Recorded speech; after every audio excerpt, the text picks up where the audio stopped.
বাংলা। গল্পের নতুন ঠিকানা।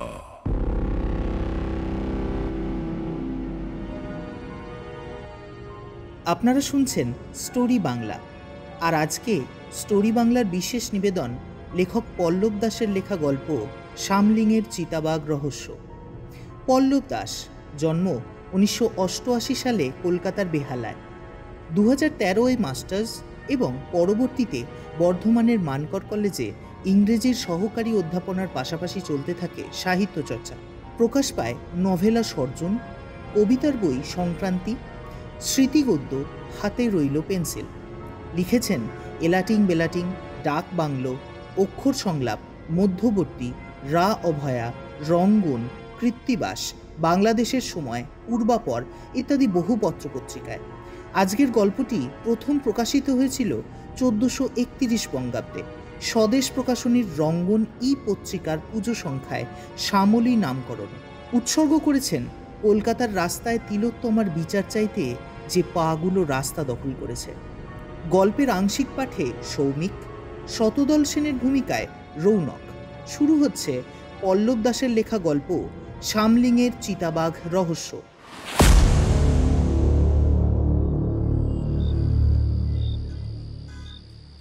তোরা তো জানিস আমার কাজ ওষুধ নিয়ে হিল্লি দিল্লি করে বেড়ানো।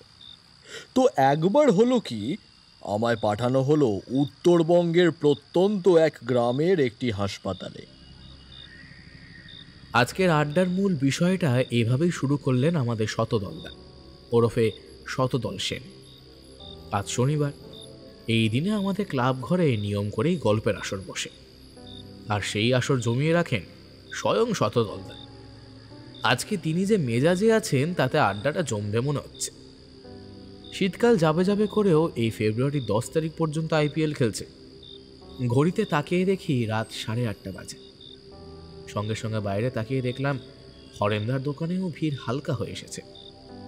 সুকান্ত হরেন্দাকে সবাইকে ডিমের পোচ আর লেবু চা দিতে বলে দিল। আমরা আজ 5-7 জন এসেছি। শতদল তাকে ঘিরে শতরঞ্জিতে বসে পড়লাম। গল্প না শেষ হলে আমরা আজ উঠছি না।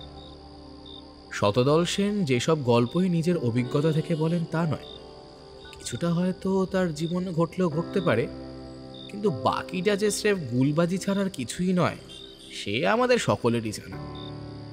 কিন্তু তবুও কিছুটা গুলবাজি এবং কিছুটা সত্যের মিশ্রণে গল্পগুলোকে যে কিভাবে আসলের মতো সে চালায়, সেই কায়দাটা লোকটার থেকে একটু হলেও শিখতে হবে।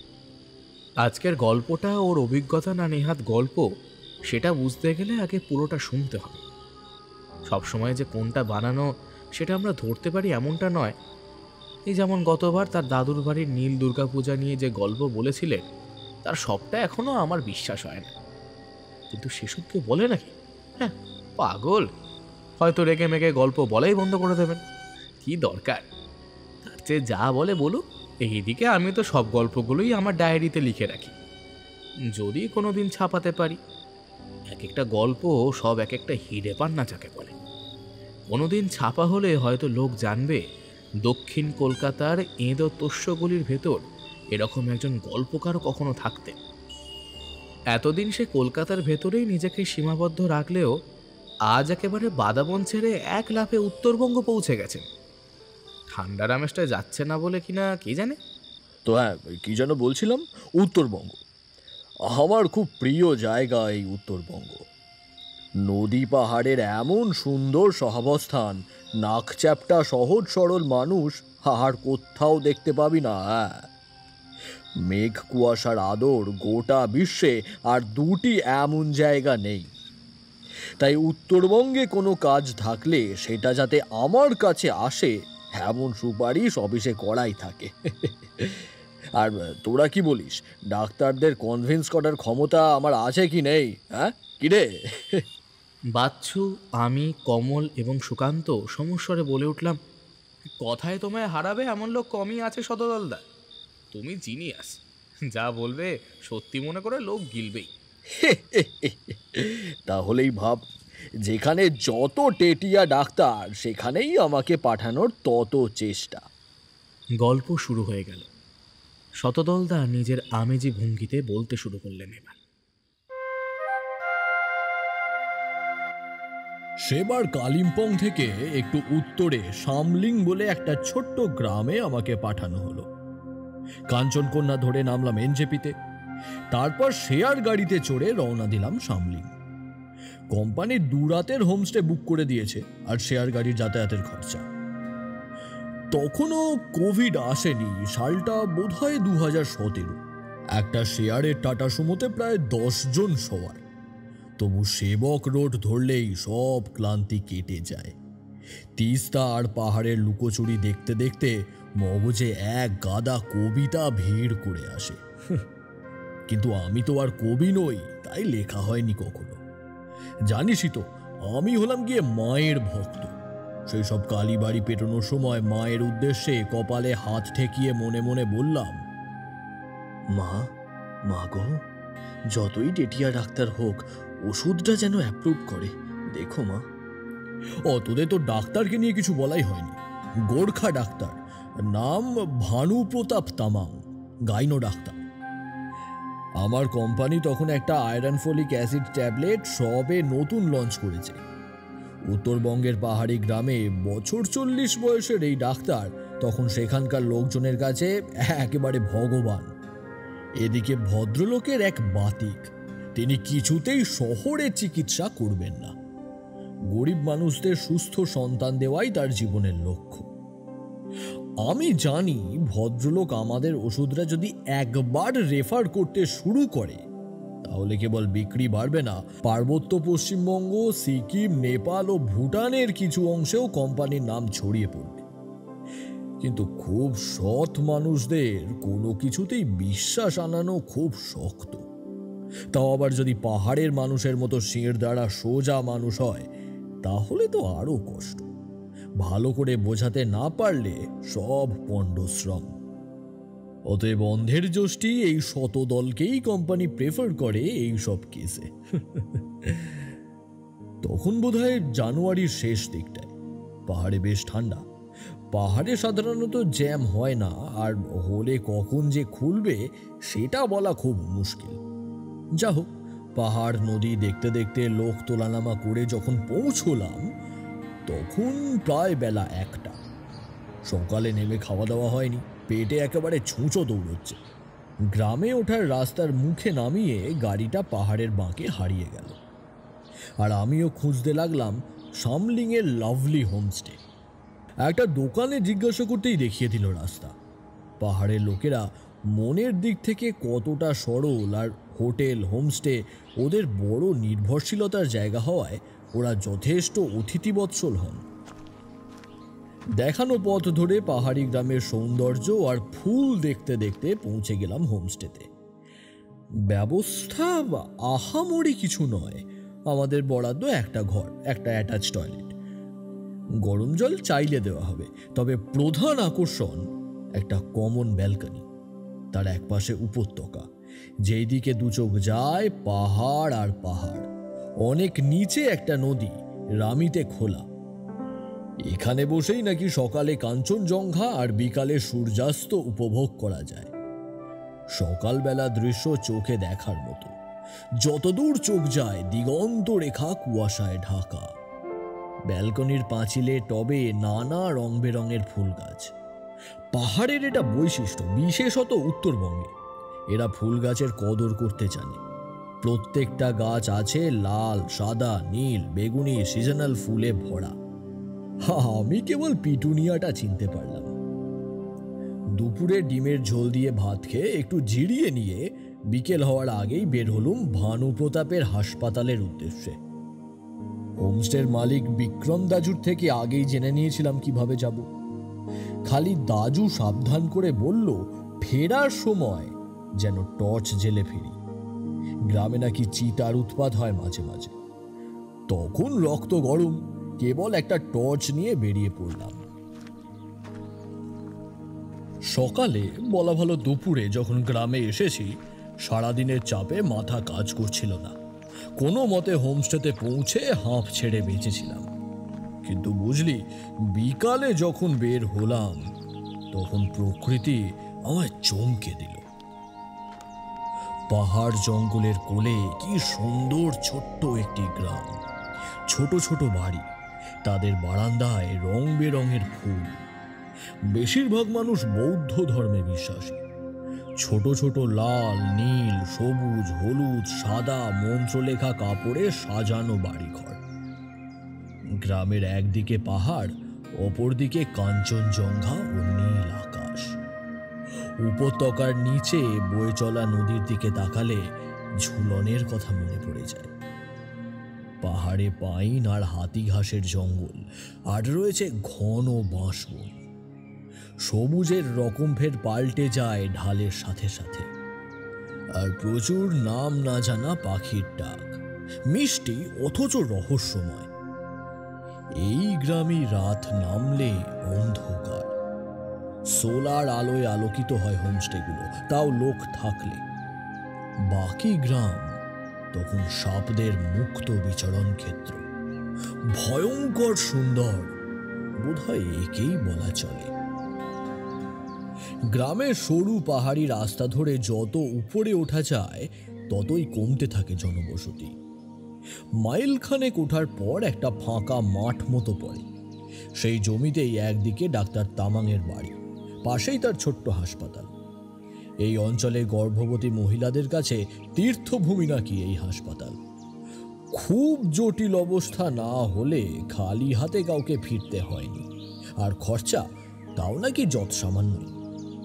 দিতে না পারলেও তোমার সেবা শুশ্রূষা হবে না, এমনটা ভাবার কোনো কারণ নেই।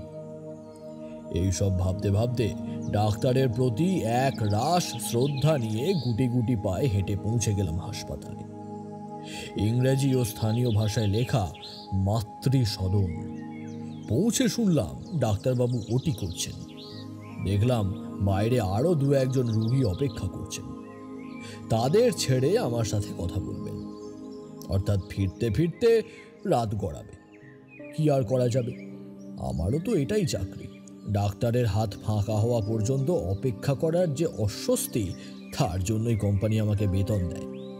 অতএব হাসপাতালের সামনে ছোট্ট জমিটায় পায়চারি করতে লাগলাম আর অপেক্ষা করতে লাগলাম, পাহাড়ে ঝুপ করে সন্ধে নামার দৃশ্যের সাক্ষী থাকতে। আমার ডাক যখন এলো তখন বিকেল 5:30। সূর্য তখন পাহাড়ের চূড়ার আড়ালে। আস্তে আস্তে নামছে ঘন কালো অন্ধকার। ফেরার ভরসা একটা 3 ব্যাটারির টর্চ। এক এক করে অদৃশ্য হচ্ছে দিগন্ত বিস্তৃত পর্বতরাজি। বুদ্ধের তখন ঘুমের সময়। স্যার, আসবো বলে চেম্বারের ভেতরে মুখ বাড়িয়ে দেখলাম এক বছর 40-এর অতি সাধারণ দেখতে পাহাড়ি মানুষ স্টেথো ঝুলিয়ে অপেক্ষা করছেন আমার জন্য। হিন্দি ঘেঁষা উচ্চারণে ডাক্তারবাবু বললেন, আসেন আসেন মিস্টার শতদল সেন। তো শতদল বাবু বসুন। আমাকে বসতে চেয়ার দেখিয়ে দিলেন তিনি। বসতে না বসতেই কাজের কথায় এলেন। তো দেখান আপনার ওষুধ।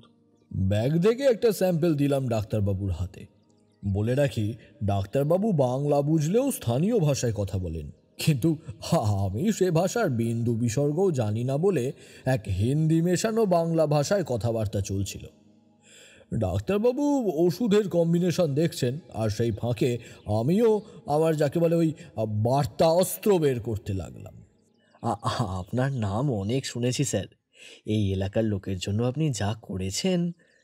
আপনাদের সরকার বাহাদুর এদিকে এত উঁচুতে ঘাড় তুলতে পারে না শতদল বাবু, তাই কাউকে তো করতেই হবে।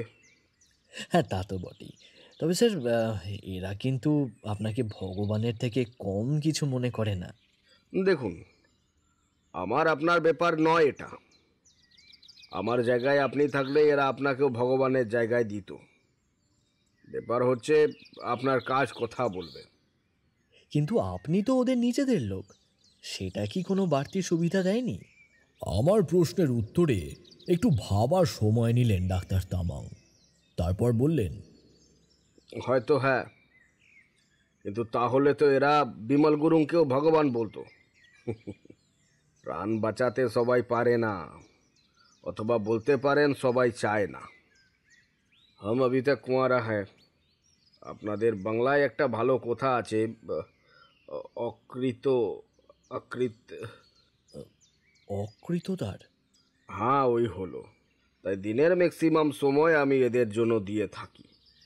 পাহাড়ের মেয়েরা খুব খাটতে পারে শতদল বাবু, কিন্তু এদের শরীরের যত্ন বা পুষ্টি কোনোটাই হয় না।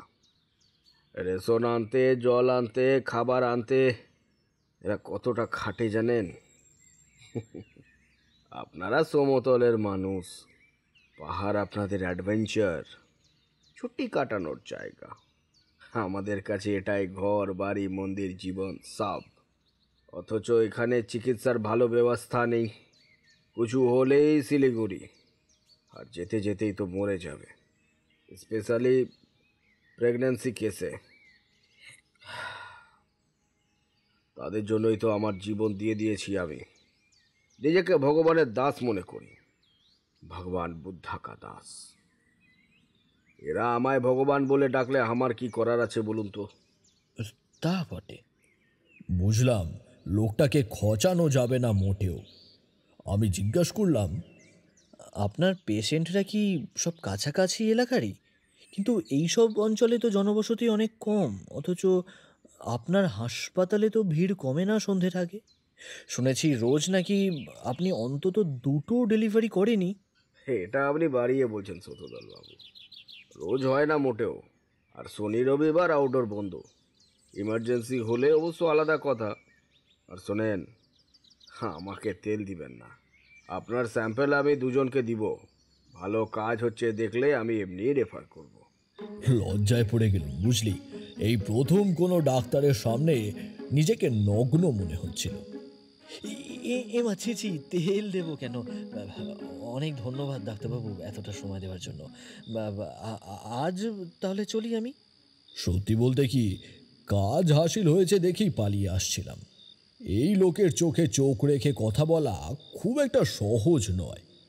উঠতেই যাব তার আগেই তিনি বললেন, দাঁড়ান, আমি আপনাকে নামিয়ে দিয়ে আসি আপনার হোমস্টেতে।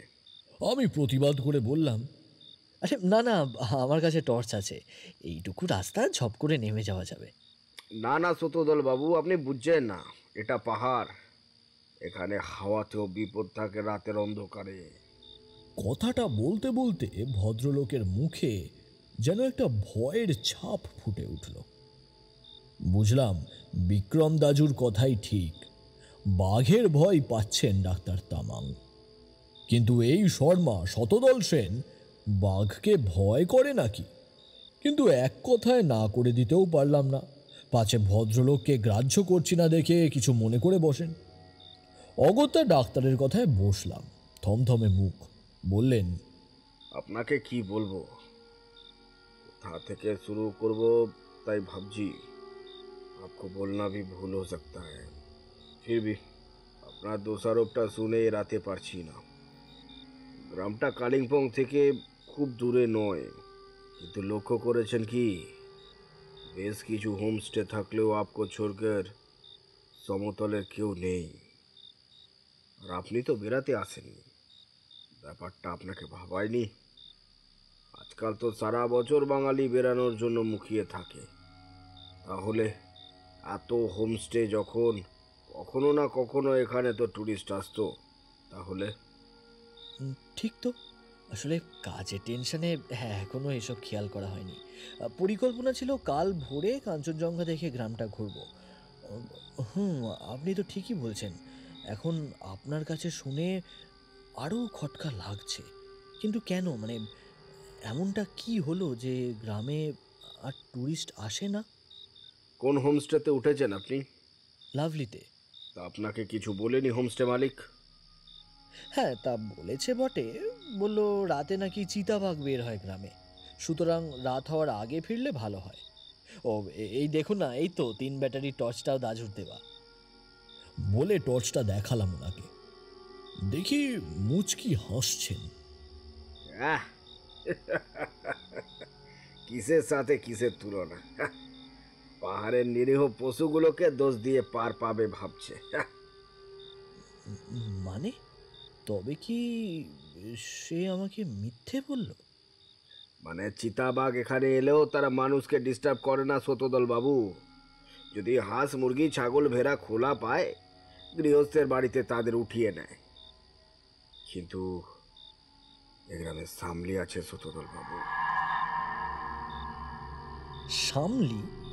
হ্যাঁ, সামলি, পাহাড়ের পীরের সামলি। মানে আপনি বলছেন যে গোটা গ্রামটায় ট্যুরিস্ট আসে না ভুতুড়ে কাণ্ডের জন্য? বিশ্বাস করছেন না? অবশ্য আপনি কলকাতার ছেলে, আপনি এসব বুঝবেন না। আহা, কে বললো আমি বুঝবো না? আমি যেমন ঈশ্বর মানি তেমনই অশরীরী ভূত প্রেত সবই মানি, কিন্তু আগে দেখে নিতে হবে অশরীরী উপস্থিতি সত্যি আছে কিনা। সামলিকে আমি নিজে দেখেছি। মানে অসুবিধা না হলে আমায় পুরোটা বলবেন? মনে হলো তিনি যেন আমার উপর একটু ভরসা করলেন। বলতে শুরু করলেন ডাক্তার তামাং। সামলি ছিল এই গ্রামের সবচেয়ে ব্রাইট মেয়ে, পড়াশোনায় ভালো, আবার দেখলে মেয়ে বেশ ভালোই ছিল। মাধ্যমিক পাস করে পড়াশোনা করতে গেল শান্তিনিকেতন। বাহ, তার মানে তো পড়াশোনায় যথেষ্ট ভালো ছিল মেয়েটি। হ্যাঁ, সেই, আর সেটাই হলো ওর কাল। আমরা পাহাড়ের লোকেরা অন্য ভারতীয়দের মতো নয়। মঙ্গলয়েড গোষ্ঠীর রক্ত আমাদের শরীরে, তাই চোখ ছোট, নাক ভোতা হলেও আমাদের মেয়েদের রং ফর্সা আর চুল জন্মগতভাবে সিল্কি আর স্ট্রেট।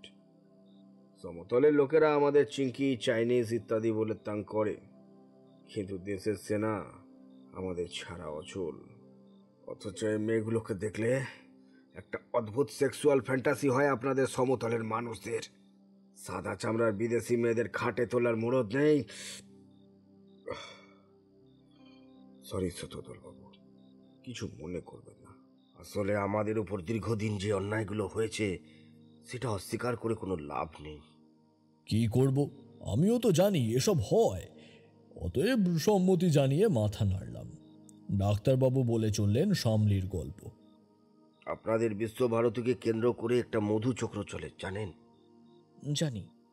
শান্তিনিকেতন ও সংলগ্ন অঞ্চলে ট্যুরিস্টদের মনোরঞ্জনের জন্য হোস্টেলের অনেক মেয়েকে দালাল সিন্ডিকেটের চক্করে পড়েই ব্যবসায় নামতে হয়।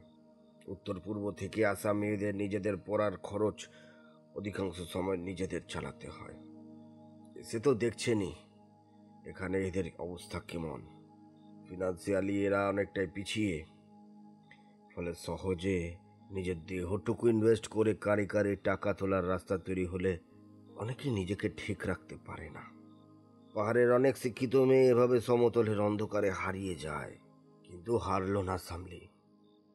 দালালদের দেখানো টাকার লোভ, ভয় সব কিছু রেজিস্ট করে সামলি একটা ছোট ভাতের হোটেলে সন্ধ্যে থেকে রাত অবধি কাজ করে নিজের পড়াশোনা চালাতো।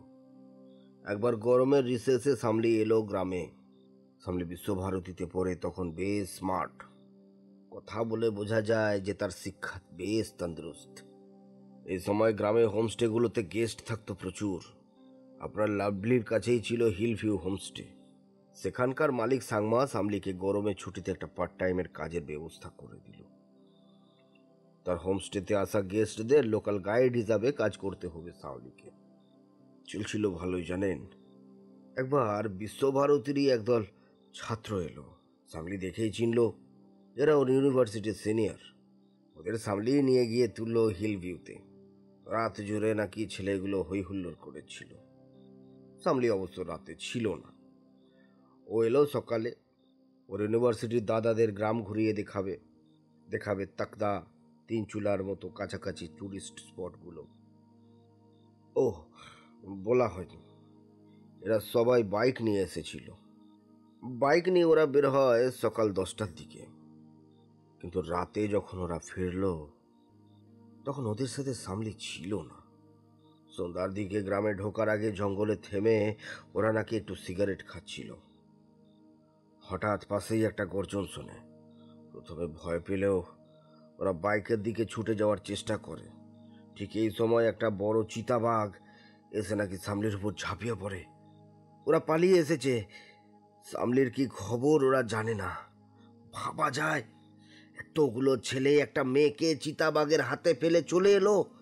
গ্রামের সবাই দৌড়ালাম। গ্রামটা যে মোড়ে আপনাকে গাড়ি নামালো, ওখান থেকে মাইল খানেক নামলে দেখবেন একটা চিটালো জমি পড়ে, তার পিছন থেকেই গভীর জঙ্গল। ওখানেই বাইক রেখে নাকি ওরা একটু অ্যাডভেঞ্চারের জন্য জঙ্গলে ঢুকেছিল। অ্যাডভেঞ্চার মানে ওই একটু গাঁজা, সিগারেট। আমরা লাঠি টর্চ নিয়ে জঙ্গলে ঢুকলাম। বেশ কিছুটা এগিয়ে একটা পাথরের ধারে সামনের বডিটা পড়েছিল। বাঘটা ওর ঘাড় থেকে অনেকটা খেয়ে গেছে, কিন্তু বডিটা দেখে আমার একটু খটকা লাগলো। হাজার হোক ডাক্তারি করা চোখ, এই শরীরের উপর দিয়ে বাঘের আঁচড় খাওয়ার আগে আরো কিছু হয়েছে। কারণ বাঘের আঁচড় কামড় বেশি নেই, সামনে রেজিস্ট করেনি। বাঘ কি তবে মৃতদেহের মাংস খেয়েছে? গায়ে আঁচড় নেই অথচ পোশাক ছেঁড়া, তবে কি? পুলিশে খবর দিলাম। বডিটা পোস্টমর্টম করতে শিলিগুড়ি পাঠানো।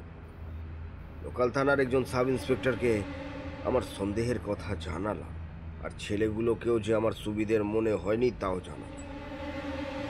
এসআই সব শুনে প্রতিটা ছেলের ঠিকানা আর ফোন নাম্বার নোট করলেন। পোস্টমর্টম রিপোর্ট আসার আগে তাদের গ্রাম ছাড়তে বারণ করলেন। সেদিন বাড়ি ফিরতে ফিরতে রাত 12টা হলো।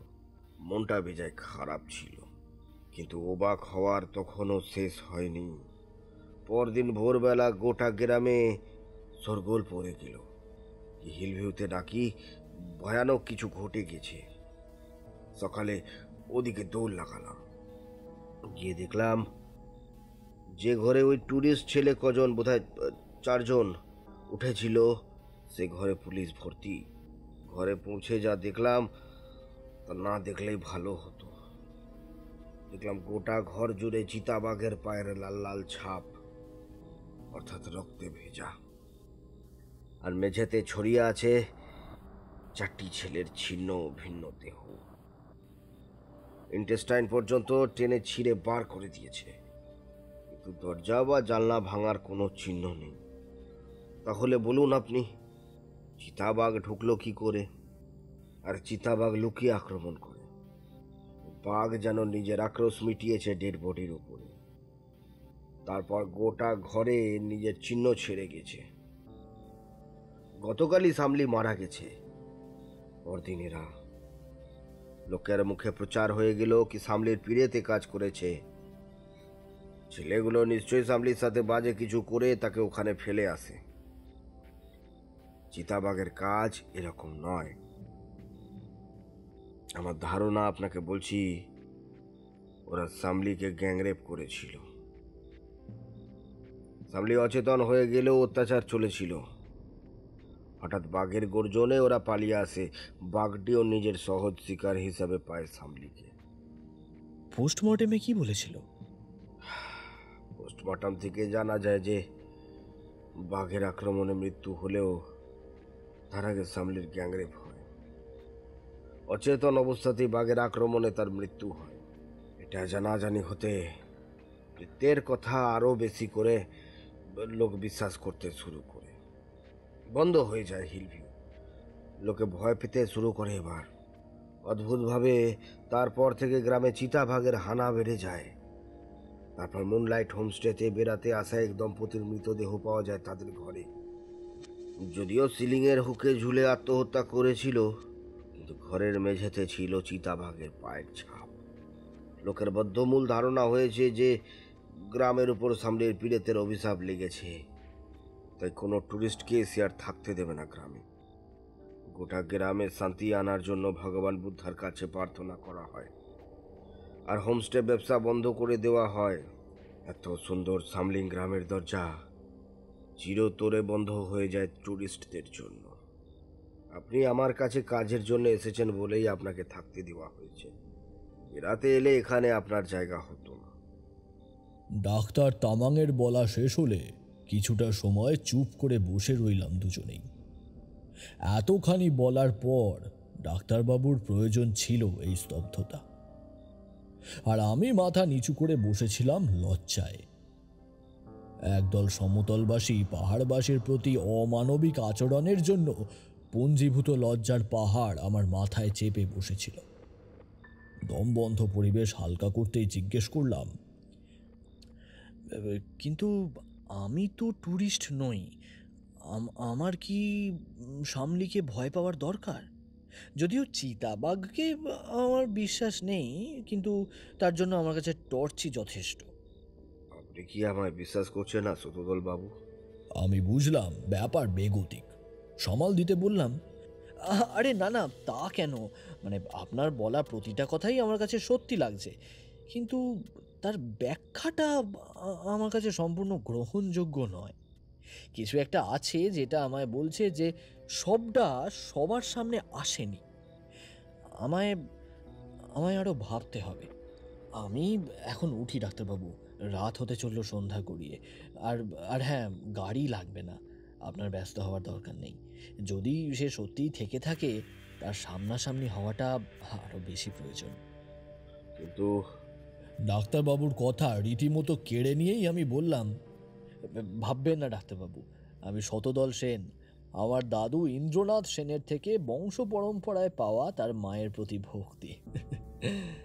মা তারার কৃপায় এসব ভূত প্রেত নিয়ে অভিজ্ঞতা যে একেবারেই নেই এমনটা নয়।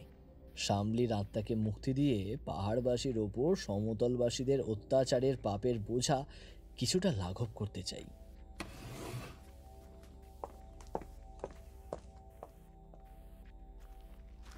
বলেই বেরিয়ে পড়লাম অন্ধকার রাস্তা ধরে আমার হোমস্টের উদ্দেশ্যে। একা একা বেরিয়ে পড়লে ভয় লাগতো না? এতদিনে তোরা আমায় এই চিনলি? শতদল সেন ভয় পেয়েছিল একবারই, তাও তিন্নি জড়িয়েছিল বলে। সেই গল্প তো তোদের আগেই জানিয়েছি। যাই হোক, এবার শোন এটা। পাহাড়ি রাস্তায় টর্চ জ্বালিয়ে আসছি আর ভাবছি কখন তার দেখা মেলে।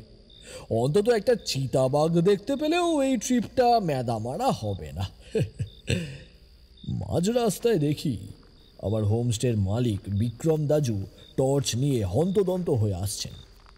আমায় দেখে বললেন, আমি তো চিন্তায় পড়ে গেছিলাম, এখানে এত রাত অবধি কেউ বাইরে থাকে না, চিতা बेर होले की होतो बोलूं तो? अगर आप लोगों का कुछ हो जाता तो वो तो मेरा होम स्टे का बदनाम हो जाता। अपना আমার গেস্ট, আপনাদের যদি কিছু হয় তাহলে তো আমার হোমস্টের বদনাম। আরে ভয়টা কিসের? চিতা না শামলির প্রেত? আমার কথাটা শুনে বিক্রম দাজুর মুখটা ভয়ে শুকিয়ে গেল। वो नाम নেবেন না দাদা, वो नाम मत लीजिए। আপনাকে শায়দ ডাক্তারবাবু বলেছেন, উনিই তো প্রথম বুঝিয়েছিলেন যে শ্যামলীকে বাঘে মারেনি। রাস্তায় চলতে চলতে বিক্রম দাজুও প্রায় একই গল্প শোনালো। তাদের হোমস্টেগুলো আজকাল আর চলে না, তারাই নাকি চালান না। কিছু ঘটলে পুলিশের হ্যাপা প্রচুর। তারপর শামলি যদি রেগে পরিবারের কোনো ক্ষতি করে। আপনাদের এই প্রেতনিটির সঙ্গে একবার দেখা করতে ইচ্ছে হচ্ছে দাজু। না না না না না, ও কথা একদম মনেও আনবেন না। আজকা রাত একদম ঠিক নেই। আজকের রাতটা কাটতে পারলে আমি বাঁচি। বলে তার ঈশ্বরের উদ্দেশ্যে কপালে হাত ঠেকিয়ে প্রণাম জানান বিক্রম। অন্ধকার পাহাড়ি রাস্তার উঁচু নিচু টোপকে হোমস্টেতে ফেরার সাথে সাথে চলে এলো ধোঁয়া ওঠা দার্জিলিং চা। সন্ধ্যের খাবার দিতে বারণ করলাম, রাত অনেকটা হয়েছে। একটু পর রাতের খাবার দিতে বললাম। কিছুক্ষণ পর রাতের খাবার চলে এলো। রাতের মেনু রুটি, চিকেন আর আচার। ঠান্ডা বেশ জমেছে।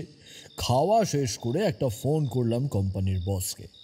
মিশন অ্যাকমপ্লিশড, কিন্তু জায়গাটা ভালো লাগায় 2 দিন আরও থাকবো, একদম নিজের খরচে। নিজের খরচ শুনে আপত্তি আসেনি ওই দিক থেকে। আর একটু ইচ্ছে করেই ফোন করে উঁচু গলায় কথাটা বললাম, যাতে বাইরে থেকে শোনা যায়। তা সে শামলির প্রেতী হোক বা অন্য কেউ বা কারা, তাদের কাছে যেন প্রচার হয়ে যায় যে কাজ খতম। আপাতত 2 দিনের জন্য আমি নিপাট পর্যটক। কখন ঘুমিয়ে পড়েছিলাম ঠিক মনে নেই। ঘুম ভাঙল একটা অস্বস্তিতে। চোখ খুললেই প্রথমেই একটা মিশমিশে অন্ধকার আমায় ঘিরে ধরল। একটু থিতু হয়ে বুঝলাম, যখন শুয়েছিলাম তখন ঘরে আলো জ্বলছিল, আর এখন সেটা বন্ধ। হঠাৎ একটা দমকা ঠান্ডা হাওয়া এসে আমার শরীরে একটা হিম শীতল অস্বস্তি ছুঁয়ে গেল। দরজার দিকে তাকিয়ে দেখি দরজাটা হাঁ করে খোলা। বাইরে নিকষ কালো অন্ধকার, হাওয়া ঢুকছে ওখান থেকেই। মনে পড়ছিল না ঘুমোতে যাওয়ার আগে দরজায় লক লাগিয়েছিলাম কিনা। বিছানা থেকে উঠে দরজাটা বন্ধ করতে যাব, হঠাৎ মনে হলো বাইরে একজোড়া চোখ ভাটার মতো জ্বলছে, আর সেটা কোনোভাবেই কোনো মানুষের চোখ নয়। মানুষের চোখ এমন জ্বলে না। কোনো মতে দরজাটা এক ঝটকায় লক করে জানলার কাঁচ দিয়ে মোবাইলের আলো ফেলে দেখলাম একটা বুড়ো কুঁদো চিতাবাঘ হেঁটে বেড়াচ্ছে বাইরের বারান্দায়। তারপরেই সেটা নখ দিয়ে দরজায় আঁচড়াতে শুরু করলো। এমন কিছু শক্ত দরজা নয়। আমি রিস্ক না নিয়ে বিক্রমের নম্বরে ফোন করলাম। সবটা জানিয়ে ফোন কাটতেই আওয়াজ পেলাম লোকজনের। বিক্রম আর হোটেলে দুজন কর্মচারী বাঁশ পাইপ এইসব নিয়ে ভয় দেখাতেই চিতাবাঘটা লাফ দিয়ে পালালো উপত্যকার জঙ্গলে। মুখে যতই বলি বাঘে ভয় করি না, কিন্তু ওই বিশাল ডরাকাটা জন্তুটা একেবারে চোখের সামনে এলে বুঝলে কি না, এ তো আর সিনেমা নয় একাই 10টা বাঘের সঙ্গে লড়বো। কিন্তু ও হরি, ভেবেছিলাম বিক্রম হয়তো সাহস যোগাবে, কিন্তু এসেই প্রথমেই সে যে কথা বলল তা হলো, দাদা দাদা শামলি আপনাকে ওয়ার্নিং দিয়ে গেল দাদা, আর একদিনও না, কাজ শেষ, এবার চলে যান দাদা, এবার চলে যান, এখানে আর একদিনও রুকবেন না। তা হয় না বিক্রম, ডাক্তারবাবুর সঙ্গে আমার আরও কিছু বিষয় নিয়ে কথা বলা বাকি আছে, কিছু কাজ আছে হাসপাতালে। কিন্তু আপনি যে ফোনে বলছিলেন কাজ শেষ। তুমি কি আমার দরজায় আড়ি পাতছিলে নাকি? মানে আসলে আপনার কথা অনেক দূর অবধি আসছিল। আমি তখন বারান্দায় দাঁড়িয়েছিলাম, ফোনে কথা বলছিলাম আমাদের গ্রামের প্রধানের সাথে। यहाँ पर रास्ते में आलो देने के लिए बोला। যা চিতার উৎপাত বাড়ছে দিন দিন, তখনই আপনার কথাগুলো কানে এলো। বিনয়কে মানে আমাদের প্রধানকে জানালাম যে আপনার কাজ শেষ হয়ে গেলেও আপনি 2 দিন থাকবেন। বিনয় তো একদম রে রে করে উঠল। আমিও ভাবছিলাম সকালেই আপনাকে বলবো, কিন্তু দেখুন এই রাতেই সামলি আপনাকে ওয়ার্নিং দিয়ে গেল। হাত জোর করছি দাজু, আপনি চলে যান, না হলে আমার বাড়িতে ও সামলির সাপ লাগবে। কিন্তু তা তো আর হবে না বিক্রম। শতদল সেনকে কেউ ভয় দেখিয়ে বা খুন করার চেষ্টা করে পার পেয়ে যাবে তা তো হয় না। আমি এর শেষ দেখেই ছাড়ব। তাহলে দাদা আমাকে মাফ করে দিন, আমি আপনাকে আর রাখতে পারবো না, কিছু মনে করবেন না। সে ঠিক আছে, রাখতে চাও না রেখো না, দরকারে অন্য ব্যবস্থা করব, কিন্তু এর শেষ আমি দেখে ছাড়ব।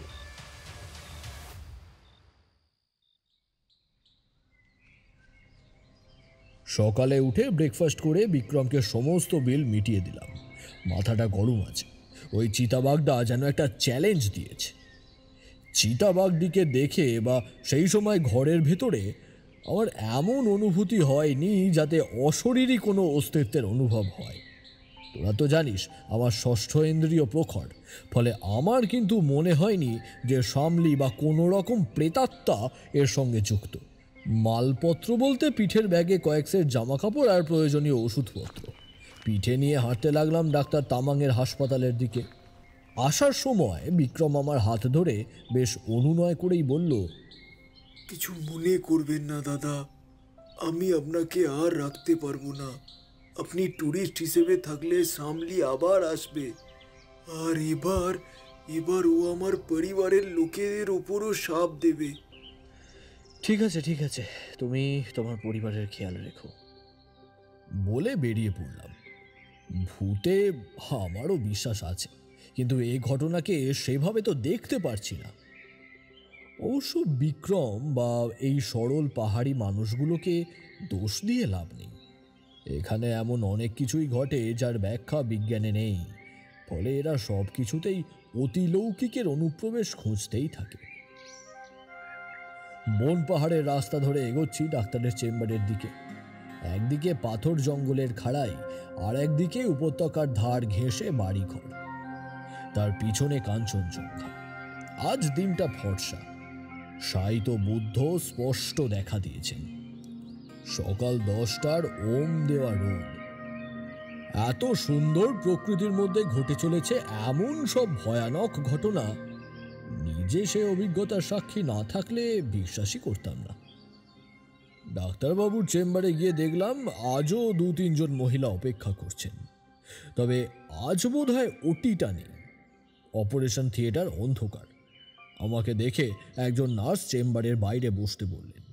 তারপর রোগী দেখা শেষ করে অবশেষে আমার ডাক পড়ল। বললেন, এবার বলুন শতদল বাবু, কি হয়েছে? সবটা আমার থেকে শুনলেন ডাক্তারবাবু। তারপর জিজ্ঞাসা করলেন, তাই নাকি? তাহলে তো ভারী চিন্তার বিষয়। কিন্তু আপনি এতটা শিওর হচ্ছেন কিভাবে? এটা তো সামলিও হতে পারে। না না, তা হবে না, চান্স খুব কম। প্রথমত, যদি সেই ভয়ানক রাতের হত্যাকাণ্ড সামলি ঘটায়, তবে তার প্রতিশোধের পালা শেষ হয়ে গেছে সেদিনই। আর দ্বিতীয়ত, আমরা বংশ পরম্পরায় কালী ভক্ত। ভূতপ্রেত যে একদম দেখিনি তা নয়, আমার ষষ্ঠ ইন্দ্রিয় অর্থাৎ 6th সেন্স খুব ভালো কাজ করে। কাল রাতে আমার ষষ্ঠ ইন্দ্রিয় কোনো অশরীরী উপস্থিতি কিন্তু অনুভব করেনি ডাক্তারবাবু। আমার মনে হচ্ছে এখানে অন্য কোনো ষড়যন্ত্র হচ্ছে। আমি সেটারই খোঁজ করব। এবার আপনি বলুন তো, আপনি আপনি আমায় 2টো রাত থাকতে দেবেন কি? আমার কথায় একটু অবাকই হলেন ডাক্তারবাবু। তারপর একটু ভেবে বললেন, ঠিক আছে, হাসপাতাল লাগোয়া একটা গেস্ট রুম আছে। বাইরের ডাক্তারদের বিশেষ কারণে আনতে হলে তাদের ওখানে থাকার ব্যবস্থা হয়। আপনি ওখানেই থাকবেন। মুনিয়া আপনার জন্য সব ব্যবস্থা করে দেবে। ও আমার হাসপাতালের জন্য ফরমাইশ খাটে। বলেই মুনিয়াকে ডাকলেন তিনি। মুনিয়া, এ মুনিয়া! খানিক বাদেই ভেতরে ঢুকলো বছর 20 বয়সের একটি স্থানীয় মেয়ে। ডাক্তারবাবু সব বুঝিয়ে দিলেন। মুনিয়া বাধ্য মেয়ের মতো সবটা শুনে চলে গেল ঘর ঠিক করতে। আর আমি ডাক্তারবাবুকে ধন্যবাদ জানিয়ে বের হলাম বাইরের চত্বরে দাঁড়িয়ে থাকা পাহাড় দেখতে দেখতে, একটু বুদ্ধির গোড়ায় ধোঁয়া দিতে। দুপুরে খাওয়ার ব্যবস্থা ডাক্তারবাবুর রান্নাঘর থেকেই হলো। আমি এখন পুরো দস্তুর তার গেস্ট। স্থানীয় সর্ষে শাক ভাজা, কালা ডাল, স্কোয়াশের শুকনো সবজি আর টাটকা বেড়ালি মাছের ঝোল। এত ফ্রেশ মাছ কোথায় পেল জিজ্ঞাসা করতে মুনিয়া বলল, আজ নিচে থেকে একটা পেশেন্ট এসেছিল, সেই এই মাছ ডাক্তারবাবুকে ভেট দিয়ে গেছে। খেতে খেতে মুনিয়াকে জিজ্ঞেস করলাম, মুনিয়া, তুমি কোনোদিন শ্যামলীর প্রেতকে দেখেছ? হ্যাঁ বাবু, দেখেছি। তা কেমন দেখতে? ও তো তেন্দুয়া আছে বাবু। সামলি তেন্দুয়া হয়ে আসে, বিশাল বড়, এই এই এত বড়। বলে হাত চওড়া করে দেখানোর চেষ্টা করে মুনিয়া। তুমি দেখেছো বাঘটাকে? হ্যাঁ হ্যাঁ, দুবার। একবার আমাদের বাড়ির ছাগলটাকে খেলো, আরেকবার এসেছিল বাবা বাবা লাঠি নিয়ে তেড়ে যাওয়ায় মুরগিটাকে মুখে নিয়ে পালিয়ে গেল। আচ্ছা, তা তোমাদের ওপর সামলির রাগ কেন? তখন আমি একটা হোমস্টে 5 মাস খাটতাম। সামলি দেখা দেওয়ার পর কাজটা ছেড়ে দিলাম। হোমস্টেটাও কাজের লোকের অভাবে বন্ধ করে দিল মালিক। তারপর আমাদের বাড়িতে ভগবান বুদ্ধার নামে আরতি রাখলাম। প্রার্থনা হলো, বাড়ির চারপাশে লামারা ফনাকা বেঁধে দিয়ে গেল। আর আসেনি সামলি। খাওয়া শেষ করে থালাবাটি নিয়ে মুনিয়া চলে গেল। বলল সে হাসপাতাল চত্বরে থাকবে, কিছু লাগলে বারান্দায় গিয়ে যেন একটা ডাক দিই। আমার মাথায় তখন কতগুলো চিন্তা ঘুরছে। প্রথমত, প্রেত কোনো মানুষের ক্ষতি না করে নিরীহ পশু পাখি মারবে কেন? আর দ্বিতীয়ত, প্রতিটা ঘটনায় কোনো না কোনো হোমস্টে বন্ধ হচ্ছে। ডাক্তার তামাংকে ফোন করে বললাম যে স্থানীয় বন দপ্তর ও থানার অফিসারদের সঙ্গে একটু কথা বলা প্রয়োজন। উনি যদি একটু সুপারিশ করেন তাহলে সুবিধা হয়। ডাক্তার তামাং রাজিও হয়ে গেলেন। ঘণ্টাখানেক বাদে আমায় ফোন করে জানালেন আমি যেন এখনই বেরিয়ে শামলিং থানার ওসির সঙ্গে কথা বলি। উনি কথা বলে রেখেছেন, আর যদি পারি একটা গাড়ি নিয়ে আজই পাশের গ্রাম সামথারে বন দপ্তরের অফিসে গিয়ে কথা বলি। শামলিংয়ের বিটটাও ওদেরই দায়িত্বে। গাড়ি পাওয়াটা একটু চাপের ব্যাপার, তবু তাড়াতাড়ি বের হলাম থানার উদ্দেশ্যে। থানার ওসি অরূপ লাহা আবার কলকাতার লোক, ফলে কলকাতা থেকে এসেছি জানানোয় খাতিরটা বাড়ল। তাকে আমার আশা থেকে ঘটা ঘটনা এবং আমার সন্দেহগুলো বললাম। কম বয়সী এনার্জেটিক অফিসার একটা জিপ নিয়ে আমার সঙ্গে বেরিয়ে পড়লেন। অফিসার প্রথমে লোকাল হোমস্টেগুলোতে কথা বলতে চাইলেও আমি বললাম আগে আশেপাশের গ্রামগুলোতে খবর নিতে। সামথার এবং রঙ্গিত খোলাতে খোঁজ নিয়ে জানলাম তাদের গ্রামগুলিতে হোমস্টের ব্যবসা আগে ভালো চলতো, কিন্তু শামলিং গ্রামের প্রেতের খবর আশেপাশের গ্রামেও প্রভাব ফেলেছে। কেবল তো আর হোমস্টের মালিকরাই ভয় পায়নি, পেয়েছে পর্যটকরাও। যারা ভূত প্রেতে বিশ্বাস করে না তারা বিশ্বাসের দৃষ্টিতে দেখছেন, আর বাকিরা চিতাবাঘের আক্রমণের ভয় কেবল এখানে নয়, পাশের গ্রামগুলোতেও আসা বন্ধ করে দিয়েছে। ফলে সেখানেও হোমস্টের ব্যবসায় মন্দা চলছে। বুঝলি, আমার সন্দেহ হয়েছিল যে গ্রামের হোমস্টে ব্যবসা বন্ধ করার জন্য আশেপাশে গ্রামের কোনো বড় ব্যবসায়ী চেন এইসব করছে কিনা।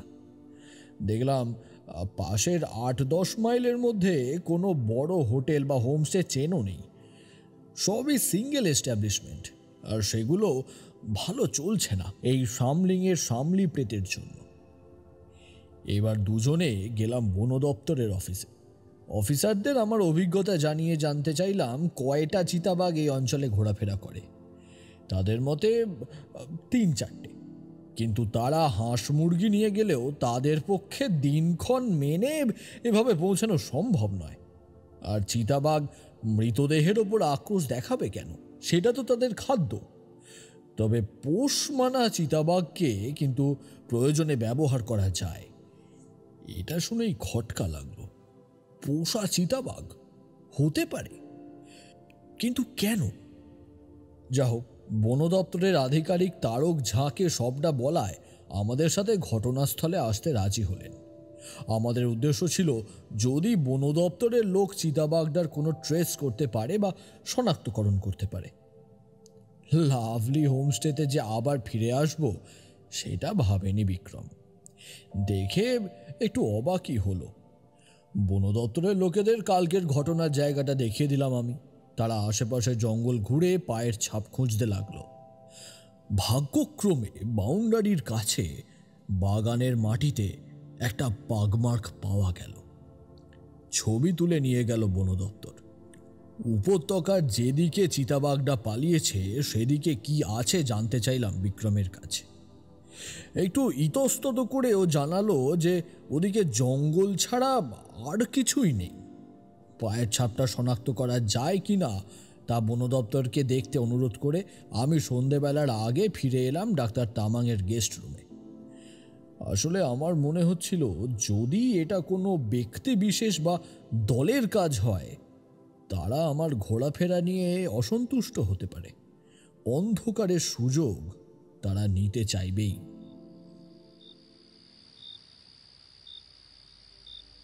সন্ধেবেলার খাবার দিতে এলো মুনিয়া। আজকের খাবার মোমো। এই হাসপাতালের বাগানেই সবজি চাষ হয়, সেই বাঁধাকপি থেকেই মোমোর ফিলিং তৈরি করেছে সে। মুনিয়া মেয়েটা বেশ ভালো, সরল, পাহাড়ের বেশিরভাগ মানুষেরই মতো। কি মনে হলো হঠাৎ একটা জিনিস মুনিয়াকে জিজ্ঞাসা করলাম, আচ্ছা, যেদিন শামলি মারা গেল তাকে প্রথম কে দেখেছিল? কেন? গ্রামের লোকেরা। আর ডাক্তারবাবু জাননি? চাপেন না আবার। শামলি যখন মারা যায় ডাক্তারবাবুর তখন 35। শামলির সাথে তো ডাক্তারবাবুর একটা ইন্টু পিন্টু ছিল গো দাদাবাবু। শায়দ শাদি ভি হতো। গ্রামের একমাত্র শিক্ষিত মেয়ে। আর ডাক্তারবাবুও বাপ মা মরা শিক্ষিত লোক। সবাই জানতো বাবু শামলিকে বিয়ে করবে। ওই ঘটনার পরই তো বাবু তার জঙ্গলের বাড়িটা পুরোপুরি ছেড়ে দিল। ওখানেই নাকি লুকিয়ে বাবু আর শামলি দেখা করত। আমি টান টান হয়ে চেয়ারে বসলাম। এই কি শুনছি? শামলি ছিল ডাক্তারের বাগদত্তা। সে বিয়ে হয়নি, আবার জঙ্গলে ডাক্তারবাবুর একটা পরিত্যক্ত বাড়ি আছে। তো তা তোমার ডাক্তারবাবু ফিরেছেন? না বাবু, আপনাকে বলতে বলেছেন যে আজ উনি ফিরবেন না। একটা দরকারি কাজে শিলিগুড়ি যাবেন। তবে আপনার কোনো অসুবিধে হবে না। আমি তো ওই হাসপাতালেই থাকব। 2 জন ভর্তি আছে আর দারোয়ান থাকবে। কিছু হলে বারান্দায় এসে আমার নাম ধরে ডাক দেবেন। বলে আমার শেষ হওয়া মোমো প্লেটটা নিয়ে চলে গেল মুনিয়া। আমার মাথার ভেতরে তখন 1000টা ছাড় পোকা গজগজ করছে। মুনিয়া আজ গোটা ব্যাপারটা নতুন চেহারায় চিনিয়ে দিয়ে গেছে। এবার এই দিকটা ভাবতে হবে, কিন্তু সময় হয়তো বেশি নেই। ডাক্তারবাবুর সেদিনই না বলে কই বাইরে যাওয়াটা আমার ভালো লাগছিল না, বুঝলি। মোবাইলে প্রথমে ওসি লাহার নম্বর ডায়াল করলাম। তাকে মুনিয়ার মুখে শোনা কথাগুলো বলতে তিনিও যথেষ্ট অবাক হলেন। বছর 3 হলো তিনি এখানে পোস্টিং। এইসব কথা কখনো তাকে কেউ বলেনি। তিনিও ডাক্তারবাবুর এই হঠাৎ সামলিং ত্যাগ করার ব্যাপারটা মেনে নিতে পারলেন না। এখনই কোনো সিদ্ধান্তে আসা যায় না ঠিকই, কিন্তু ব্যাপারটা খোঁজ নিতে হবে। সামথারে ফোন করে ঝাঁঝিকেও ডেকে নিলাম।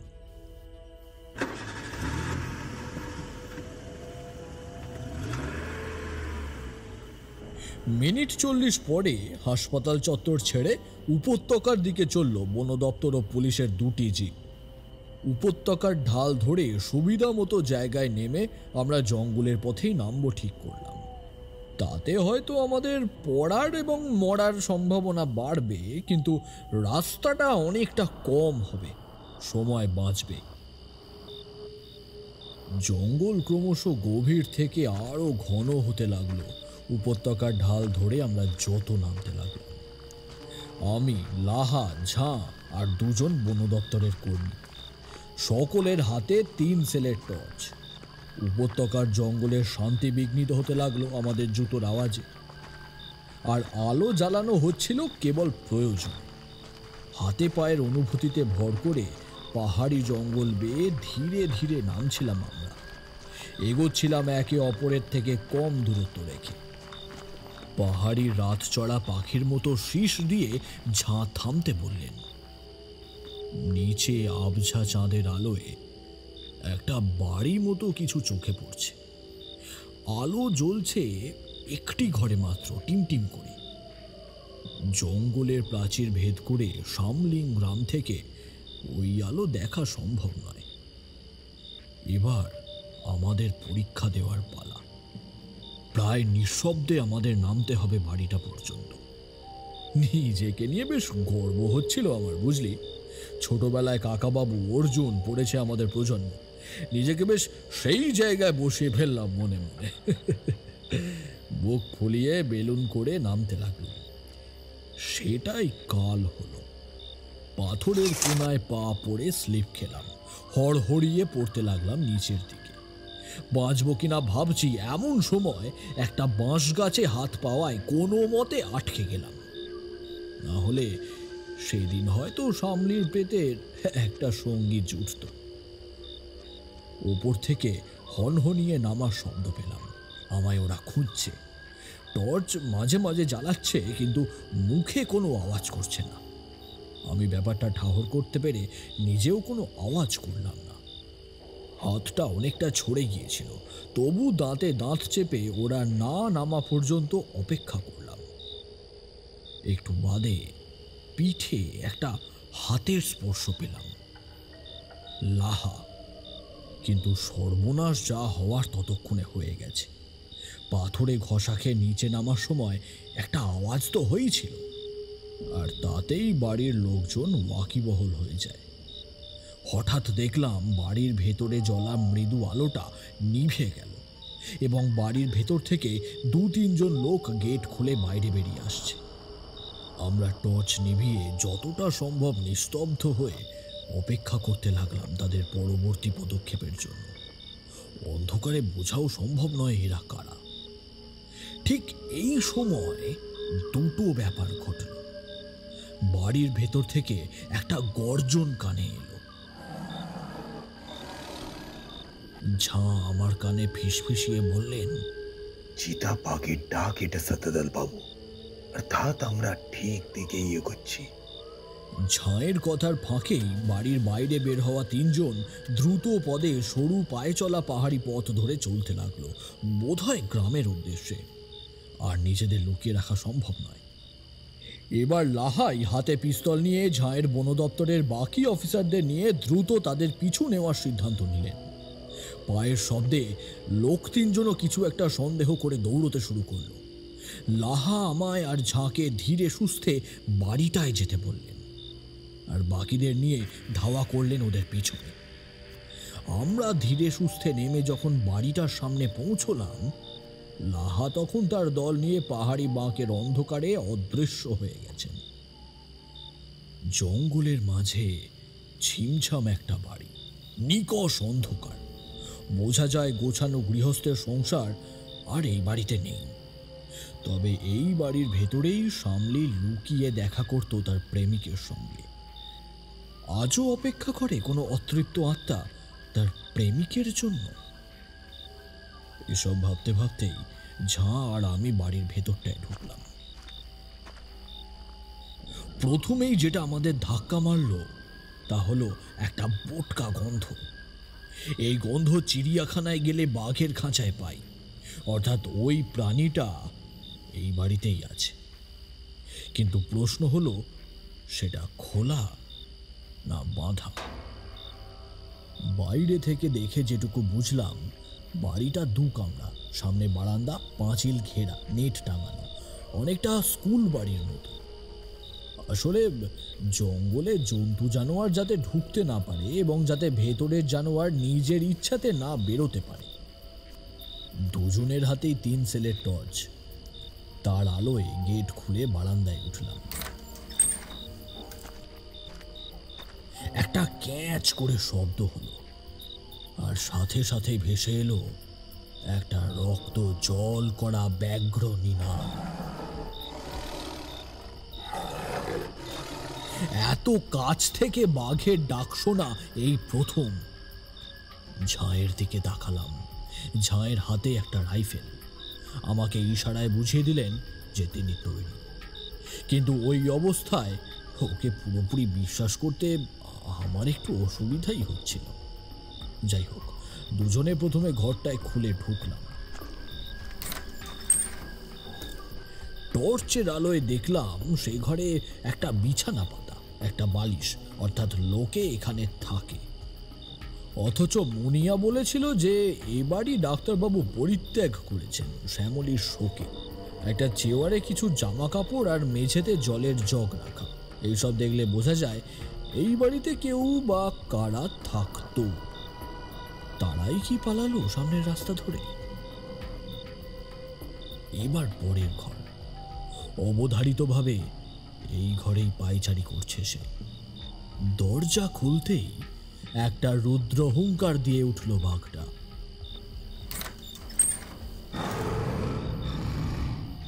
ভাগ্য ভালো যে ঘরের এক কোণে বাঁধা ছিল বলে এগিয়ে আসতে গিয়েও শিকলে বাধা পেল বাঘ।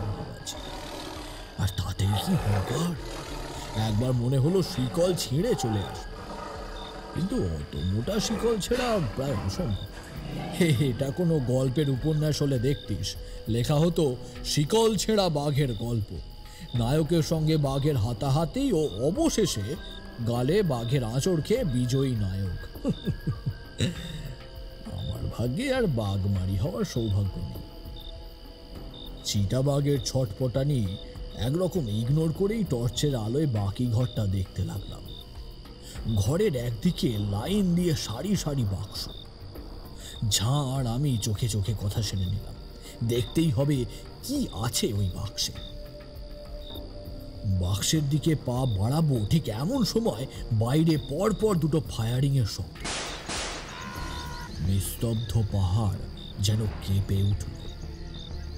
মিথ্যা বলবো না, হঠাৎ করে এমন বিকট শব্দে চমকেই উঠেছিলাম। সাথে কেউ একজন চিৎকার করে উঠল। লাহা এবং ঝাঁ দুজন লোককে নিয়ে চিন্তা হচ্ছিল। আমরা ঠিক করলাম ওদিকে যাই হোক আমরা থামছি না। বাক্সগুলো কাঠের, পেটি বাক্স। খুলতেই দেখলাম ওপরে এক গাদা খড়। খড়ের ভেতরে আঙুল ঢোকাতেই হাতে যেন বিদ্যুতের শক লাগলো। ধাতব স্পর্শ। এসব কি? ঝাঁ আমার অবস্থা দেখে আমাকে সরিয়ে বাক্সের খড়ের ভেতর থেকে বের করে আনলেন একটা মেশিন গানের পার্টস। একের পর এক বাক্স আমরা খুলতে লাগলাম। বিভিন্ন জানা অজানা আধুনিক আগ্নেয়াস্ত্র ও বুলেট। তাহলে কি কোনো জঙ্গি সংগঠন ঘাঁটি গেড়েছে এখানে, নাকি অন্য কোনো বড় রাষ্ট্রবিরোধী প্ল্যান? আর তাতে কি ডাক্তার তামাংয়ের মতো সমাজসেবক জড়িত? ঝাড় আমি তখন আর কথা বলার মতো অবস্থায় ছিলাম না। পাহাড়িয়া গ্রামে ভূতপ্রেত খুঁজতে গিয়ে এ কোন ভয়ানক পরিকল্পনার সাথে সংঘাতে জড়িয়ে পড়লাম আমরা। আরো বেশি করে আমি এক অনামী মেডিকেল রিপ্রেজেন্টেটিভ। এসব ভাবছি, হঠাৎ দরজায় অনেকগুলো জুতোর আওয়াজ পেলাম। ঘরে ঢুকলেন লাহা, সাথে ঝাঁয়ের দুজন লোক। টেনে হিচড়ে ভেতরে ঢোকানো হলো আরো দুজন মানুষকে, ডাক্তার তামাং এবং আর একজন বেশ গাট্টা গোট্টা চেহারার স্থানীয় লোক। এর বয়স আবার ডাক্তারের চেয়ে অনেকটাই বেশি। 4-5টা টর্চের আলোতে ঘরটা তখন আলোকিত। আমায় চিনতে পেরেই ডাক্তার তামাং গলা চড়িয়ে বললেন, এসব কি হচ্ছে কি শতদল? আপনার ওষুধ আমি কিন্তু রেফার করব না, ওদের ছাড়তে বলুন আমায়। আমি কিন্তু এখানে ভগবানের মতো। লোকাল লোকজন যদি জানতে পারে কি আপনারা আমার উপর গুলি চালিয়েছেন, আপনাদের গায়ের একটি হাড়ও আস্ত রাখবে না। ছাড়ুন আমায়। আমার মুখের কোনো পরিবর্তন তো হলোই না, উল্টে আমি প্রশ্ন করলাম, তার সময় অনেক পাবেন ডাক্তার। আগে বলুন তো, এই বাড়িতে চিতাবাঘ এলো কি করে? জানি না। আর এগুলো? বলে আমি অস্ত্রভর্তি পেটিগুলো দেখালাম। এবার লাহাও অবাক হয়ে গেলেন। ইন্সপেক্টর ঝাঁ ততক্ষণে ডাক্তারের জামার কলার চেপে ধরেছেন। বল সালা, এত অস্ত্র নিয়ে কি ডাক্তারি করছিলি? বল, নালে আরং ধোলাই দেবো থানায় নিয়ে গিয়ে। লাহা আর ঝাঁয়ের লোকেরা একটার পর একটা বাক্সের ডালা সরিয়ে যা পেল, তাতে একটা গোটা আন্দোলন চালিয়ে দেওয়া যায়। আমার দিকে তাকিয়ে ইন্সপেক্টর ঝাঁ বললেন, এটা অস্ত্র আইনে পড়বে, আপনি চলে যান। আমি এমনি এ দুটোকে কাস্টাডিতে নিতে পারবো, ওয়ারেন্ট ভি লাগবে না। আর একটা চিতাবাঘকে আটকে রাখার অপরাধে আমিও পারি। কম্পিটিশনে নিজেকেই জিইয়ে রাখলেন ঝা। ডাক্তার তামাংয়ের মাথা নিচু। এগিয়ে গেলাম সেদিকে, বললাম, কিন্তু সবটা তো এবার খোলসা করতে হয় ডাক্তার। আপনি এমনিও জেলে যাবেন আর অমনিও যাবেন। কিন্তু আমার জানতে ইচ্ছে করছে, কেমন প্রেম হলে মানুষ উগ্রবাদী হয়? আপনাকে কে বলল প্রেমের কথা? সব মিথ্যে, সব মিথ্যে। সব মিথ্যে? আমায় কিন্তু মুনিয়া বলেছে। আর মুনিয়ার সততার সার্টিফিকেট কিন্তু আপনিই দিয়েছিলেন। এবার ডাক্তার আর দাঁড়িয়ে থাকতে পারলেন না, মাটিতে বসে পড়লেন। ওরা সেদিন সামলিকে গ্যাংরেপ করে, গ্যাংরেপ। কিন্তু বিশ্বাস করুন, সে রাতে আমি ওদের খুন করিনি। ওটা সামলির নিজের প্রতিশোধ ছিল। লাহা কিছু একটা বলতে যান, আমি থামিয়ে দিই। ডাক্তার তামাং বলতে লাগলেন। সামলি রেপের পর আমার মনে একটা অযৌক্তিক টানাপোড়েন চলতে থাকে। তারপর মনে হলো সমতলের কোনো টুরিস্টকে আর এখানে থাকতে দেব না। যে হোমস্টের জন্য এরা এই গ্রামে থাকার কথা ভাবে সেগুলোকেও আর এই গ্রামে থাকতে দেব না। কিন্তু আমি একা বোকা ডাক্তার। এমন সময় একদিন চেম্বারে এলো শশী, সামলির বাপ। কাঁদে কাঁদে আমায় বলল সে তার মেয়ের মৃত্যুর প্রতিশোধ নিতে চায়। আমি বললাম ওদের সামলি নিজের হাতে মেরেছে, কিন্তু তাতে শশীর মন ভরছে না। নিজ থেকে আসা অন্য কেউ যাতে পাহাড়ের কোনো মেয়ের সাথে এরকম না করতে পারে তার বন্দোবস্ত করতে হবে। জবানে শশী ছিল ওরিয়েন্ট সার্কাসের রিং মাস্টার। ওর কথা মতন একটা চিতাবাঘ কিনে আনি চোরা শিকারীদের থেকে। তারপর চিতার ট্রেনিং দেয় রিটায়ার্ড রিং মাস্টার শশী। এই চিতাবাঘের সাহায্যেই বাকিদের ভয় দেখানো সম্ভব হয়। গ্রামের লোকেদের পোষা জীব স্থানীয় চিতাবাঘগুলি খেয়েছে। একে কেবল পাঠানো হতো টুরিস্টদের ভয় দেখাতে। আমাদের গ্রামের আর কোনো মেয়েকে আমরা তোমাদের সমতলের ছেলেদের ভাগ্য হতে দিব না সরদার বাবু। কথাগুলো শুনে আমি পাশের লোকটার দিকে তাকালাম। তারও মাথা নিচু। বললাম, ইনি কি শশীবাবু, মানে সামলির বাবা? আগে হ্যাঁ, আমি শশী আছি বাবু। আমার মেয়েটার কি দোষ ছিল বলুন? ওকে তো আর পাবো না। ও ওর খুনিদের মেরে আমাদের রাস্তা দেখিয়েছে। ট্যুরিজম বন্ধ তো তো মেয়েরাও সেফ হবে। হয়তো সত্যি সমতলের মানুষদের এইসব কৃতকর্মের পাপের ভারে আমার কাঁধ নুইয়ে আসতো, কিন্তু বিশ্বাস কর সেই সময় যেন খোদ মা তারা আমার মুখে কথা বলাচ্ছিলেন। আপনারা তো পুলিশকে জানাতে পারতেন, আপনারা রাস্তায় জঙ্গলে গার্ড বসাতে পারতেন, কিন্তু এতগুলো হোটেলের ব্যবসা, তাদের পেটের ভাত বন্ধ করতে আপনাদের বাঁধল না? আচ্ছা, ওই যে হানিমুন কাপেলের আত্মহত্যার কেসটা, ওটাতেও কি আপনাদের হাত ছিল? না স্যার, ওরা আত্মহত্যাই করেছে। আমরা খবর পাই রাতে। গ্রামে এক দুজন আমাদের হয়েও কাজ করে, আর রাতেই চিতাবাঘটাকে ছাড়া হয়। সে ঘরের আগাল বাগালে ঘুরে আসে। পায়ে লাগানো ছিল বনমোরগের রক্ত, আর তারই ছাপ পড়ে ঘরের মেঝেতে। আর সাজ বলতে কি, গ্রামের লোকেদের সামনে চিতাবাঘটা দেহটাকে গোল গোল করে ঘুরে চলে আসে। ভূত পেতের ডারে একেবারে অস্থির হয়ে থাকে পাহাড়ের লোকজন। তারা এত ভয় পেয়ে যায় যে কাহানিকে আর ভয়ানক বলার জন্যে ওই বন্ধ ঘরে পায়ের ছাপের কথা রটিয়ে বেড়ায়। আমরা এখনো কারো হত্যা করিনি শতদল। আমাদের গ্রামের মেয়েদের ভালোর জন্য যা দরকার তা করেছি। পাহাড়ি মানুষ অল্পেতে চলে। হোমস্টে ব্যবসা ভালো না চললেও এরা হারিয়ে যাবে না। কিন্তু সব হিসেব তো মিলছে না তামাংবাবু। বাঘ, সামলির মৃত্যু, হোমস্টে ব্যবসা বন্ধ, রিভেঞ্জ সব বুঝলাম, কিন্তু এগুলো কেন? ঝাঁ একের পর এক অস্ত্রের পেটিগুলোর মুখ খুলতে লাগলেন। তামাং প্রথমে বললেন, আমি এসব কিছু জানি না। এইবার লাহার গলার জোর টের পেলাম। কানের গোড়ায় একটা চড় খেলে জানিনাটা বেরিয়ে যাবে। বল শালা, কেন এসব অস্ত্র জমিয়েছিস এখানে? আগে বল, যে লোকটা মিলিটারি পোশাকে পালালো সে কে?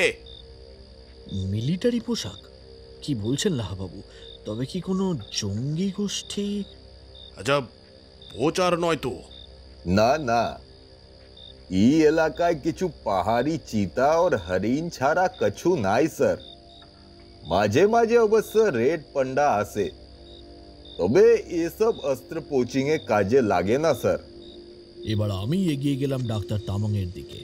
বললাম, সত্যি করে বলুন তো, সামলের মৃত্যুর প্রতিশোধ নিতে গিয়ে আপনি কি গোর্খাল্যান্ডের জন্য জঙ্গি আক্রমণকে সমর্থন করেছিলেন?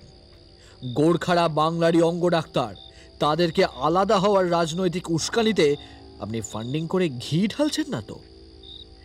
ডাক্তার যেন এবার ঝাঁঝিয়ে উঠল। বলল, না, আপনারা আমাদের মানুষের অধিকারটুকু দিতে চান না শতদল বাবু। এই লাহা ঝা সবাই তো মেনল্যান্ডের। আমাদের পাহাড়েরা কি বুঝবে? এদের পাঠায় সরকার আমাদের শাসনে রাখতে। আমরা আমাদের রাজ্য চাই। যদি ভালোভাবে না দাও তবে অস্ত্র দিয়ে আমরা গোর্খাল্যান্ড করে নেব। কেউ চিঙ্কি চাইনিজ বলে গাল দিলে জিভ ছিঁড়ে নেব তার। কিন্তু ডাক্তার, আপনার মনে হয় আলাদা রাজ্য হলেই সব চলবে? আপনাদের সব সমস্যা সমাধান হয়ে যাবে? আপনাদের এমপি এমএলএরা তো আলাদা রাজ্যের কথা বলে, অথচ নিজেদের অঞ্চলের উন্নতির কথা ভাবে না কেন জানেন? আসলে 1947-এর দেশভাগকে জানি না বলেই আমাদের এই অবস্থা। ক্ষমতার লোভে ভারত ভাগ করলো জিন্না আর নেহেরু। ক্ষমতার লোভে বাংলাকেও ভাগ হতে হলো। আজ আপনাদের নেতারা বাংলা থেকে আলাদা হতে চাইছে। কি কারণে? আপনাদের উন্নতি করতে, নাকি নিজেরা রাজা গজা হয়ে বসে আপনাদের শোষণ করতে? আলাদা না হয়ে নিজেদের দাবিটুকু আদায়ের জোর দেয়নি কেন কেউ, তা আগে বুঝুন। একটানা এতগুলো কথা বলে নিজেরই অবাক লাগছিল। সত্যিই তো, সুভাষ ঘিসিং থেকে বিমল গুরুং কেউই এদের কথা ভাবেনি। ভবিষ্যৎ প্রতিনিধিরাও ভাববে কিনা কে জানে। তবু আরও একটা ভাগ, উত্তরবঙ্গ বাঙালির প্রিয় পর্যটন কেন্দ্র, কি করে মানি বলতো? তিস্তা পাড়ের পাহাড় জঙ্গল আর তোর আমার গর্ব থাকবে না? তবে বৃথাই এত বলা। ডাক্তার তার অবস্থান পাল্টাতে রাজি নয়। ব্যর্থ প্রেম মানুষকে অমানুষ করে তোলে। আসলে হোমস্টে বন্ধ করে দিলে গ্রামে টুরিস্ট আসা বন্ধ হবে, আর ফাঁকা গ্রামে সকলের আড়ালে চালানো যাবে এই উগ্রবাদী কাজকর্ম। এই ছিল ডাক্তারের প্ল্যান। আমি যাতে সন্দেহ না করি, আমার সামনে বিমল গুরুংয়ের সমালোচনা পর্যন্ত তিনি করেননি। লাহা ও ঝাঁ দুজনেই ডাক্তার ও তার সঙ্গীদের নামে এফআইআর করবেন ঠিক করলেন, আর ফোর্স আনানো হলো। কিছুক্ষণের মধ্যেই অন্ধকার উপত্যকা হয়ে উঠল আলোয় আওয়াজে চঞ্চল। সামলিংয়ের স্থানীয় লোকজনরা যারা এলো, তারাও ডাক্তারের এই চেহারা দেখে অবাক। তার গ্রেফতারিতে কেউ কাঁদতে লাগলো, কেউ বা ছিছি করলো। সত্যি কথা বলতে কি, কোনো মানুষই তো আর সর্বদা সাদা সর্বদা কালো হয় না। তুষার চিতার মতো ধূসর হয় মানুষের চরিত্র। তবে যা বুঝলাম, হোমস্টেগুলো আবার খুলবে, আবার কাগজে বিজ্ঞাপন দেবে ওরা, আর অপেক্ষা করবে অতিথি আপ্যায়নের, না লক্ষ্মীকে ঘরে আনার। এই বলে শতদলদা থামলেন। সুকান্ত বলল, যা, গল্প শেষ? অনেকগুলো বিষয় তো অজানা থেকে গেল। সামনে কি আদেও ভূত ছিল? আর আর ওর রেপিস্টদের খুন কি সামিলই করেছিল? পুলিশ সেই রাতের ঘটনাটা নিয়ে এগোলো না কেন? আর ডাক্তার যে সব সত্যি কথা বলছে, তার কি প্রমাণ? সুকান্তর প্রশ্নবাণে জর্জরিত হওয়ার পর শতদলদা এক এক করে উত্তর দিতে লাগলেন। প্রথমত, এটা গল্প নয়।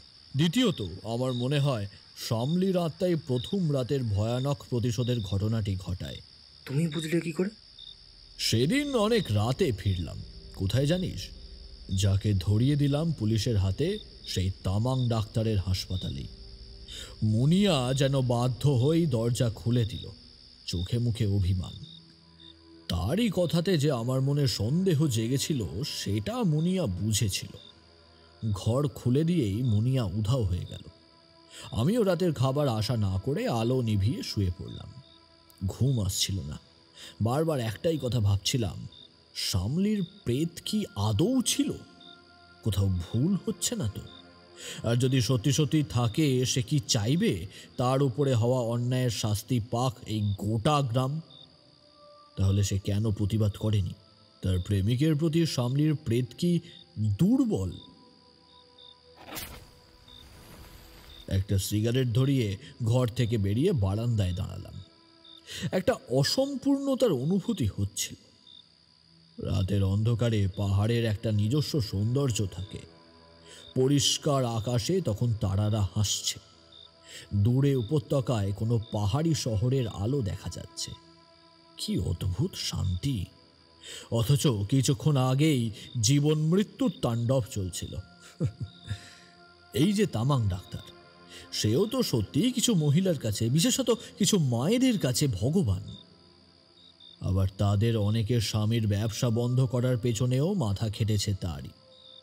আসলে সাদা মানুষ বা কালো মানুষ বলে কিছুই হয় না, মানুষ মাত্রই ধূসর।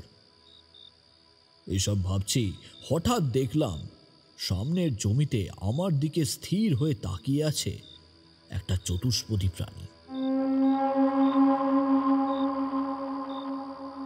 একটি চিতাবাঘ। অথচ তাকে দেখে আমার ভয় হচ্ছে না, মনে হচ্ছে না যে সে আমায় আক্রমণ করবে। ঠিক এমন সময় সেই অনুভূতিটা আমার ফিরে এলো। আমার ষষ্ঠেন্দ্রিয় আমাকে বলছিল ওটা আসলে অশরীরী উপস্থিতি। শীতল স্নায়ুগুলো হঠাৎ যেন বড় বেশি চিৎকার করে আমায় বলতে লাগলো, সামলি এসেছে। আমি তাকে জিজ্ঞাসা করলাম, আমি কি ভুল করলাম? সামলি, তুমি যদি এই চিতাবাঘের রূপ নিয়ে এসে থাকো আজ, কোনোভাবে আমাকে বলো। আমার আজকের ক্রিয়াকলাপ কি তোমায় শান্তি দেয়নি? তুমি কি চেয়েছো একবারও যে তোমার ওপর হওয়া অন্যায়ের দাম দিক তোমারই প্রতিবেশী ভাই বোন বন্ধুরা? যেন আমার সামনেই সেই চিতাবাঘ আস্তে আস্তে পাল্টে যেতে লাগলো একটা নারী দেহে, এক পাহাড়ি গোর্খা নারী। ঘাড়ের কাছে একটা দগদগে ঘা, কিন্তু সে নারীর চোখে মুখে কোনো রাগ নেই, ক্ষোভ নেই, দু চোখে জল। হাত জোর করে আমায় যেন কৃতজ্ঞতা জানালো সেই নারী, তারপরই হাওয়ায় মিলিয়ে গেল। আমার ষষ্ঠেন্দ্রিয় আমাকে জানান দিল যে সেই অশরীরী আর আমার পাশে নেই। আমার উত্তর পাওয়া হয়ে গিয়েছিল। সে ছিল, সত্যিই ছিল। সেদিনের প্রতিশোধেও ছিল, আজকের মুক্তিতেও ছিল।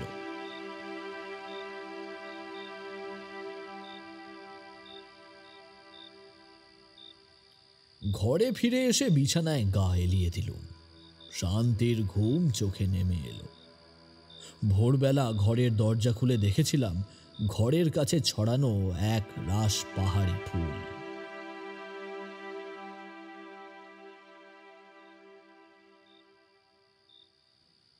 শতদলদা বলা শেষ করে আমাদের দিকে তাকালেন। বাচ্চু মুচকি হাসতে হাসতে বলল, আজ কিন্তু তুমি ধরা পড়ে গেছো দাদা। এই শেষের অংশটা তুমি এখন বানালে না? না হলে এটা আগে বলনি কেন? নাকি পুরো গল্পটাই বানানো? এত বড় ঘটনা ঘটলো অথচ আমরা কেউ জানতে পারলাম না, কোনো খবরেও দিল না। শতদলদা হাসতে হাসতে বললেন, এইসব ব্যাপার হাইলি কনফিডেন্সিয়াল, এইসব খবর বাইরে আসে না। সরকার এসব খুব ডেলিকেটলি হ্যান্ডেল করে। তবে হ্যাঁ, তামাং ডাক্তার অ্যারেস্ট হলে গোর্খাল্যান্ডের দাবিদারদের ফান্ড আসা যেমন বন্ধ হয়, তেমন গোর্খাদের কাছেই বদনাম হয় তাদের আন্দোলনের। নিজেদের লোকের ব্যবসা বন্ধ করে দেওয়া তারা ভালোভাবে নেয়নি। এদিকে ফান্ড বন্ধ হয়ে গেলে একদল ধূর্ত শেওয়ালের ভাত মারা গেল। মনে আছে 2018 সালে পাহাড়ে 2 মাসের বন্ধ হলো? তার কারণ কি বলতো? আন্দাজ কর। তোরা কি ভাবিস সরকার বা মিডিয়া সব আসল খবর বাইরে আসতে দেয়? শতদলদা আমাদের দিকে পিঠ ফিরিয়ে উঠে দাঁড়ালেন। জামাটা একটু তুলে পিঠের একটা বিশেষ জায়গা চুলকাতে লাগলেন। দেখলাম অনেকটা জায়গা জুড়ে কাটার দাগ। সেদিন পাহাড় থেকে গড়িয়ে পড়ার সময় পিঠের অনেকটা কেটে গিয়েছিল। আজও দাগটা মেলালো না বলেই হাঁটা দিলেন দরজার বাইরে। আমরা কজন সত্যি মিথ্যের দ্বন্দ্বে বাকরুদ্ধ হয়ে বসে রইলাম লাভ ঘরের ভেতরে।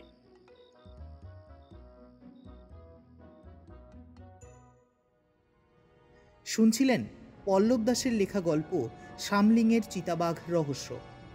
গল্পের বিভিন্ন চরিত্রে সৌমিক, শুভদীপ, রৌনক, শুভজিৎ কর, গোরা, দেবজিৎ, প্রিয়ম, তৃষা, তুষার এবং সিদ্ধার্থ। পর্ব পরিচালনায় শিউলি বিশ্বাস। সমগ্র পরিচালনা এবং পরিবেশনায় টিম স্টোরি বাংলা। পরিচিতি পর্বে আমি শীর্ষেন্দু। আগামী সপ্তাহে আবার ফিরে আসব আরও একটি রোমাঞ্চকর গল্প নিয়ে। ততদিন ভালো থাকুন, অন্যকে ভালো রাখুন। আর অবশ্যই শুনতে থাকুন স্টোরি বাংলার প্রতিটি গল্প। স্টোরি বাংলা।